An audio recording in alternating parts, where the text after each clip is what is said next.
Hello friends, my name is Elijah. I'm coming back to you today to talk to you little about deliverance or being set free.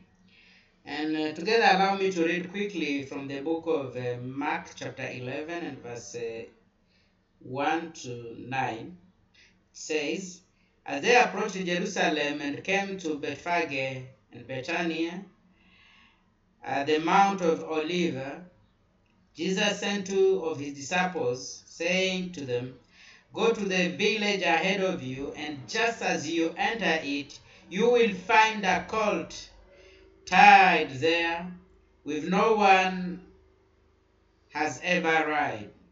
Untie it and bring it to me. Untie it and bring it to me. If anyone asks you, why are you doing this? Say to them, the Lord needs it and will send it back here shortly. They went and found a colt outside in the street, tied at a doorway. As they untied it, someone or some people standing there asked, what are you doing? Why are you untying that donkey? They answered as Jesus had told them to answer, and the people let them go. When they brought the donkey to Jesus and threw their cloth over it, he sat on it. Many people spread their clothes and they are on the road, while others spread branches, and they had cut it from the field. Those who went ahead and those who followed shouted and singing for Jesus and the donkey.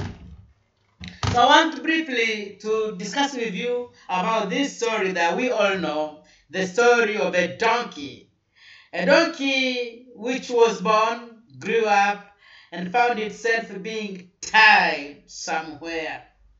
The donkey who saw the mother being tied, the grandmother being tied, the father being tied there, and the grandmother, all of them being in a prison, in a kind of a prison somewhere, and it never knew that someday, somehow, somebody like Jesus, who was seen as a king, a big personality at the time, would ever need to use it.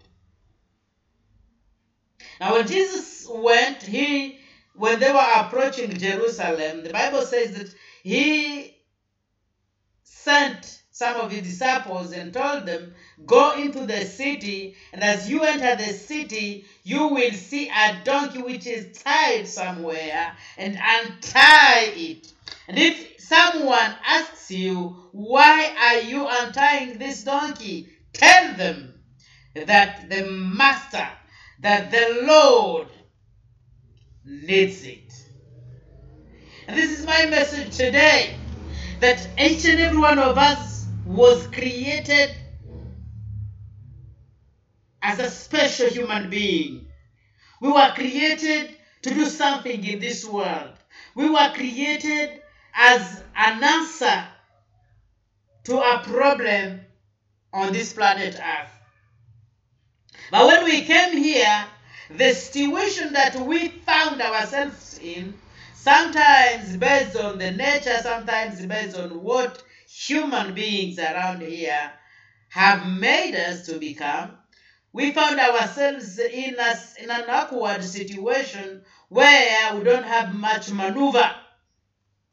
And as you can see, when this baby donkey was born, it was free. It never came from the womb of its mother being tied, But someone, somewhere, intentionally decided to tie this donkey somewhere. Decided not to let it go. Decided not to give it its independence, its liberty, its freedom. And it was there, tied somewhere. And because of it being tied there for some time, I think it internalized that, and so that is the life that it was meant to live. You see, sometimes the enemy starts by doing some funny, derogatory stuff to us physically, things that we can see, things that we can touch, things that we can hear, before, so that we internalize those things, and slowly we start behaving and believing who we are not. Why? Because what you hear frequently is what you believe. And what you believe is how you behave. And once you start behaving somewhere, specialists have said that if you do something for over 14 days, 21 days, then it becomes a habit. Not that it becomes a habit, it becomes a part of you.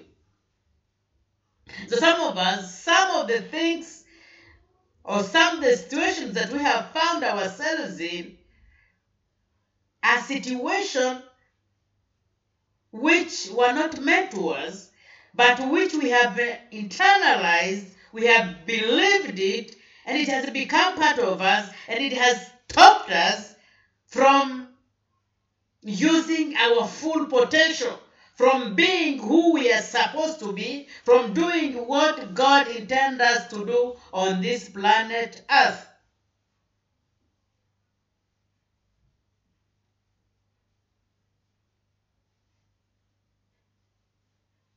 I was talking about a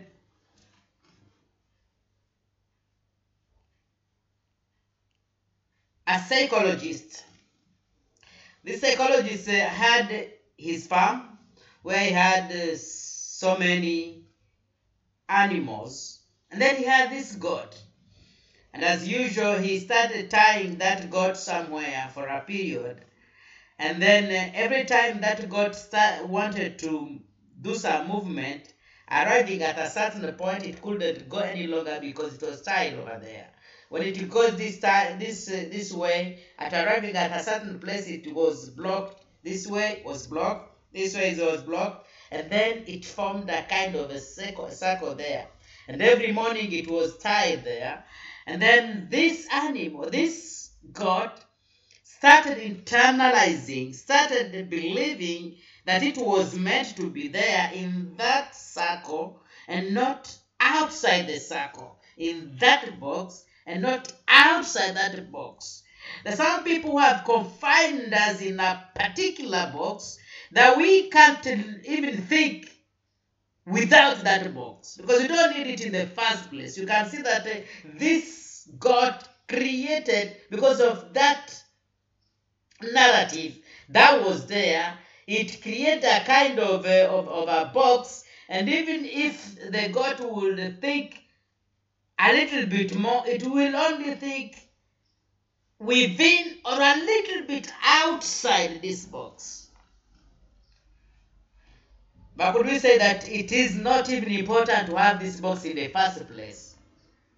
Because this box was conditioning this God from exploiting its full potential. Now what happened? This man, the owner of this God, at a certain time decided to untie it, removed that everything that was tying that God, and went a little bit outside to watch the behavior. You see, sometimes people monitor you. People say things to you, and then they go a little bit back, they retract a little bit to watch you and see how you will behave.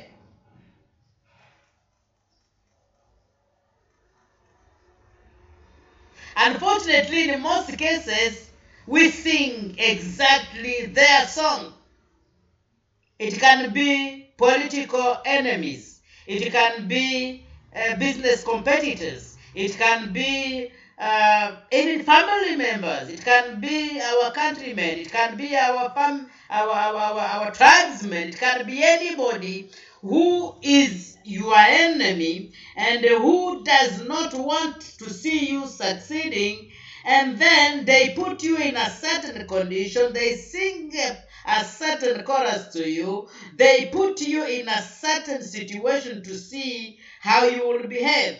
See, when I travel around the world, I see there are some narratives in some parts of the world which are not applicable to some other parts. And then you ask yourself questions. Why is this narrative so predominant in this area but not in this other area, while all these areas have human beings who live there? Then you understand that in some particular areas, there is this narrative which is supposed to program some people to think in some way, to believe somehow, and even in some other places, you see, if somebody hates you, or if somebody fears you, if somebody is afraid of you, they will try and spread some propaganda, some rumors, against you so that you appear who you are not. Then it's up to you to understand that you have that problem. Then that psychologist looked at that goat and realized that that goat, even though it was no longer tied, but it could, every time it was going around, when it reaches that circle that it had made itself through that cable that it had, then it couldn't go further.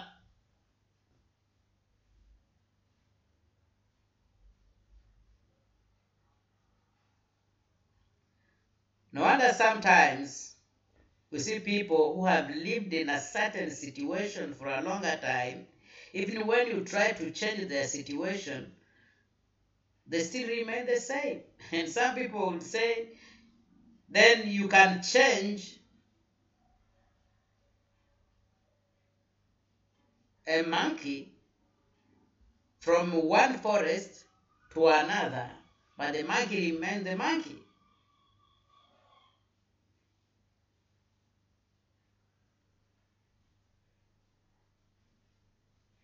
Or some people will say, like, you can remove a villager from the village, but not the village from the villager.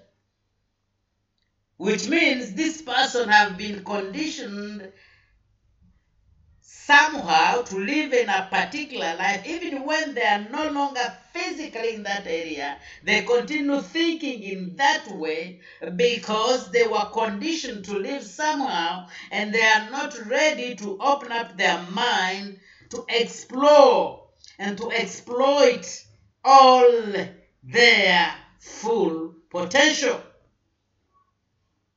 And this is how Jesus is saying that go and untie that donkey, because the donkey could not have carried Jesus if it was just there. When you are in a particular situation and when your mind have internalized that situation and accepted it, then it becomes very dangerous. It becomes very difficult for you, even when physically you have all you need to do what you have to do. But because of a particular narrative, because of a particular situation, some people forced you into, and you have chosen deliberately to believe in that, then you might leave this planet without fulfilling the purpose for which you are created in the first place. And so people will always try to stop you from being who you want to be. You see, these people who are around there, they were not even the owners of this donkey in the first place. But when they saw somebody who is coming to untie the donkey, they start shouting, "Why are you untying it? What do you want to do with it?" But likely, these people already had an answer to give to them. You see, some people will not bear. Some people are not in a position to accept that you can succeed, that you can be better, that you can go further from where you are, that your health can be good, that you can strive in life. That your children can be whoever they want to be. That you yourself, you can be whoever you want to be. They want to limit you in a particular box. And every time you want to be bigger, they will do everything to bring you down. It's your responsibility to refuse to be brought down by other people and do what you are supposed to do. Exploit all your potential and leave this place when you know that you have done that which God created you to do here.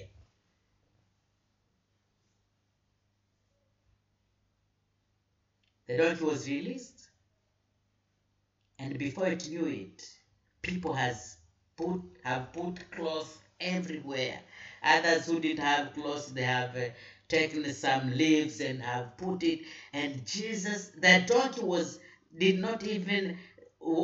stamping on these clothes. The donkey was made to live a life of glory. Why? Because it had a chance of someone untying it. And that's exactly what I'm trying to do. To say that you, especially black people around the world, this is a message for you. I'm talking about the black people around the world. Because I really understand. I understand us when we behave the way we do. I understand us when we hate ourselves. I understand us when we adore other people. I understand us when we pity ourselves. Because some people intentionally went and wrapped all our history. They went and took all that belonged to us and took it somewhere else. They took all our history. They took all our heritage. They took even our names. They took even our history. They took even our traditions in the name of religion. You see, and I remember Collins, my professor at the university, when I was doing theology, asking me, could you at least come to my country, England, because that's where I came from, and tell me to stop being English, to stop practicing my tradition simply in the name of religion? What does my tradition, me being practicing what I want to practice, carrying my own name, has to do with religion, with belief, with faith? But we have been conditioned to the extent that even some people, they don't feel good when you give your child an African name, for example. They will always want you to have a Christian name or a Muslim name. You see, I've traveled in a number of countries now, and you will see no other nation, no other people on this planet carrying other people's name. The Arabs will always have names like Ishmael, Muhammad, Fatu, Fatima, and so on and so forth. The Chinese will have the names of Ching Ching, Yang, Yan. The Danish will have the Danish names. European will have their European names. Chinese will have Chinese names. Only us, you hear with these funny names. Elijah, Johnson, Jackson, Jamie, Ged.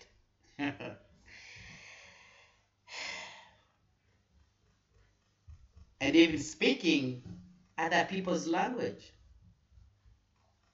Swahili is a very popular language now. But how many other people know Swahili or feel proud of speaking their language? And that's why I do all my videos both in English and in Swahili, because I understand that everybody does not understand Swahili in the first place. That's why I try to use another language. Could do it in French as well, but I think for many years I've been outside my country, and therefore I've not been speaking French. I speak French. I studied French from primary to secondary. But I must confess, my French is no longer good. And why? We feel eloquent in some other people's language than ours. And we have this inferiority complex when it comes to our languages. We feel like all people should speak English, everyone should speak French, and to see that they are civilized. Shame on us!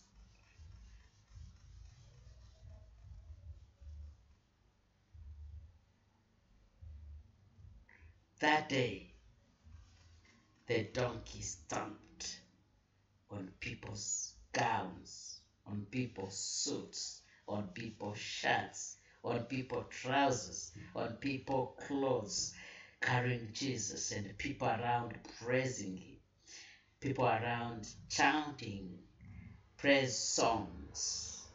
Why? Because it has been untied. And Jesus took this message seriously, that in John chapter 8 verse 32, he says, if the Son sets you free, you will be free indeed. And he says in 36 that you shall know the truth, and the truth shall set you free. All that we need is truth. Not the truth of Jesus went to Galilee, to Jericho. We don't want those. We want contextual gospel for God's sake. Not the story of telling us how the people of Israel went into slavery. We are still in slavery in the first place. But we don't talk about it. Shame on us. Shame on African preachers who do not even talk about the ills that we are facing, the demons that are eating our society, because they are fearing to be labeled this and that. We must speak. It's in the Bible that other prophets spoke and stood for their people to be free. We have the responsibilities of being free. We are tired of being killed like animals. We are tired of being discriminated against everywhere. We are tired of companies to want to make adverts. They need to use a black person, derogatory or racism kind of advert so that it goes viral. We are tired, we are tired, we are tired. And I'm saying we must be delivered, and it must start by ourselves to understand that we are the father and the mothers of all human beings.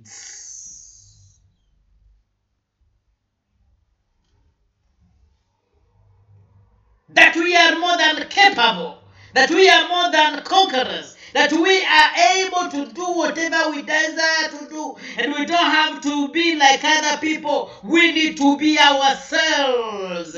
That donkey did not like to be like any other animal. It was itself, but the only thing it needed to be set free. And as I told you, you need to be set free first physically, but also mentally. The continent of Africa, we have countries which are calling itself independent, but we can see that even the leaders, even our presidents are still slaves. See what is happening on the continent. When our people do some stuff, even our own people are afraid of it. We've got just this medicine from Madagascar. The president of Madagascar is even giving it free of charge. But Africans are afraid of what their own brother has brought as a solution, and a solution that has cured people for all these years. Why? Because their mind is programmed that every solution must come from outside, without even caring about what the solution from outside has done to us. What slavery which came from outside, how it has ruined us. How colonialism which came from outside, how it has ruined us. How apartheid coming from outside, how it ruined us. How even religion coming from outside, how it ruined us. As a preacher, I preach. Yes. I read the Bible, yes. But I know there are some people who took that Bible and misread it and made us believe nonsense and lies. And we need to be set free. We need to use all our full potential, because we are more than conquerors. And the Lord created us to be winners. You see, even there are some people who are even afraid of their own skin or color because of the retributions and the stigma that comes with our color, that when you pass everybody wants, and that's how the president of the former president of Cote d'Ivoire was saying, I just wanted to make Ivory Coast a country where when an Ivorian passes, people say it's a human being.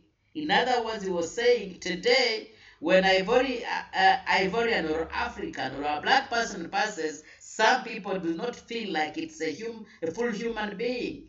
They have conditioned us in this situation based on what they have set. They have put religion in some places. They have brought these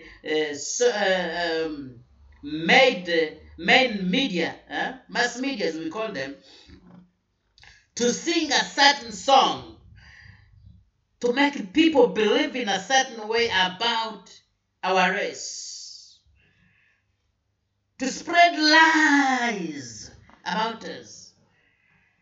But it's upon us to refuse those lies, because we are the original man. We are the original people. And we are not superior, we are not inferior, but we are the mothers. We are the fathers of all other people. They fear us, that's why they fight us left, right, center. And I don't care about those who fear us from outside. I'm only concerned about us not being aware, not standing to defend ourselves, especially those called soul leaders, because most of them are like Judas Iscariots, who love money more than anything else. They're able to sell us for some few dollars. God bless you, and may you be delivered to be able to use all the full potential. That sickness that you call my sickness is not your sickness. Being sick one day does not mean that you are a sick person. It means simply that you are challenged for 1 or 2 days and then you get well. Not having money today does not make you poor. It's simply, or not, because even who said that riches is about money? You know, in Africa, for example, we counted the number of belongings someone had, how many cows you had. And how do you tell me that I have gold and somebody with a paper, a person with a piece of paper, just a printed piece of paper, is richer than me having natural resources? This is again an issue of mentality. That people living with biologically modified foods are better off than people who are eating natural food, grow in a very natural way. We need to grow up and man up and understand that we are the master of our own destiny, and that we must refuse any message from wherever it comes from, even if it comes from your wife, even if it comes from your husband, even if it comes from your children, even if it comes from your parents, even if it comes from whoever it comes, anybody who is set there just to demean you, just to spread lies in your life and to tell you how much you are useless and how you are not able to do anything, that person is an enemy in my view. And you must deliver yourself from those lies, because you are born to succeed. Be blessed, and may the God of our ancestors protect you and protect all of us. Jesus being one of our major ancestors, not the white Jesus, because Jesus was not white. All right, and you'll tell me what he was. I've seen people putting a white Jesus in their houses and believing that. There was another guy passing through Kenya and he was adored and people were running after him saying Jesus in Kinshasa. That shows you how much we have been brainwashed, and that must stop, and stop now. God bless you. Elijah.